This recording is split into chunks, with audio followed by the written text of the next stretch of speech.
స్త్రీ అయినా పురుషుడైనా కామంలో ఎక్కువగా కూరుకుపోతే బయటికి రావడం చాలా కష్టతరంగా మారుతుంది. అలాంటి వారు జ్ఞానాన్ని కూడా కోల్పోతారు. కామం ఎంత ఉన్నప్పటికీ జ్ఞానంతో ఆలోచిస్తే బయటపడగలరు.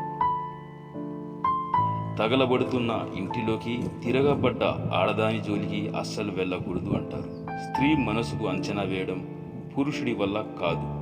ఓపికలో కానీ, సెక్స్లో కానీ, కోపంలో కానీ, బలంలో కానీ, తిండిలో కానీ స్త్రీకి సరితూగడం పురుషుడికి సాధ్యపడదు. ఇది ఆడదే కదా అని తక్కువ అంచనా వేసిన వాడు మూర్ఖుడై ఉంటాడు.